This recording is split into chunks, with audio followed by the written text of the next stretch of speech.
আসসালামু আলাইকুম, সবাই কেমন আছো? তো তোমাদের সাথে চলে আসলাম গল্প করার জন্য রান্নার ফাঁকে ফাঁকে।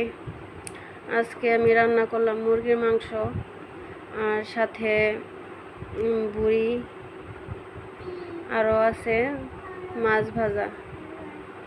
তো এই তো, জীবনে কিছু কিছু গল্প থাকে, সেটা কখনো বোঝানো যায় না কাউকে।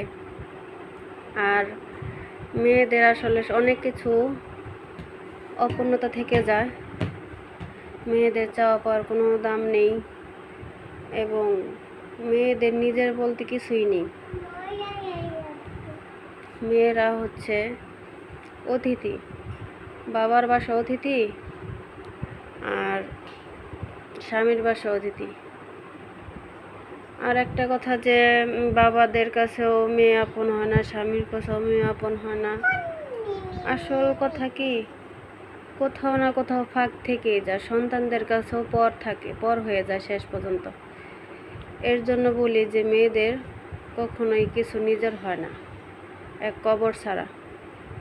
কবরই আমাদের শেষ ঠিকানা, কবরই আমাদের আসল ঠিকানা। তো যাই হোক, এই তো কথার ফাঁকে ফাঁকে অনেক কিছু বলতেছি, সাথে মাছ ভাজি করে নিলাম। তো বলতে চাইছিলাম কি, আসলে কিছু কিছু যদি কথা চাওয়ার সাথে সাথেই পেয়ে যেতাম বা হয়ে যেত, তাহলে অপেক্ষার প্রহর থাকতো না। তো এই তো, আসলে আমাদের মেয়েদের কপালটাই পোড়া। আর তারপরে মাঝে মাঝে একটু ভয়েসও দিচ্ছি, আপনাদের সাথে গল্প শেয়ার করছি, আবার কি রান্না করছি সেটাও বলতেছি। তো মাঝখানে রান্নার ফাঁকে দিয়ে জাম্বুরা খেয়ে নিলাম। এই তো, জীবনের কিছু কিছু গল্প আপনাদের সাথে শেয়ার করি। তো আর কি বলবো, বললে তো অনেক কিছুই বলতে হয়, কিন্তু বলতে পারি না। আর একটা কথা, যে একটু কিছু ভিডিও, মানে সামান্য একটু ভিডিও দেখাচ্ছি আপনাদের। আমার ভাই নতুন নতুন বিদেশ গেছে, মানে কিছুদিন হয়েছে।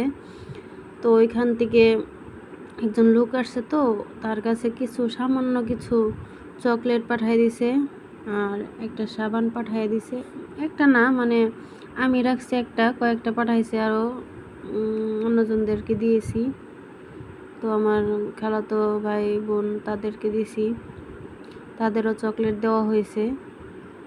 তো এই তো সামান্য কিছু দেখালাম। আর এই কেকটা আমার খালাতো বোন বানিয়ে এনেছিল আমার বাচ্চাদের জন্য। সে কিন্তু খুব ভালো কেক বানাইতে পারে। তো এই সামান্য কিছু যে আপনাদের দেখালাম। আর মনোরম পরিবেশ,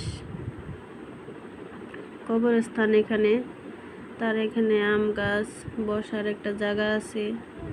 এখানে আমরা বিকালে বসে থাকি। এখানে বাতাস আছে, অনেক প্রচুর পরিমাণের বাতাস লাগে।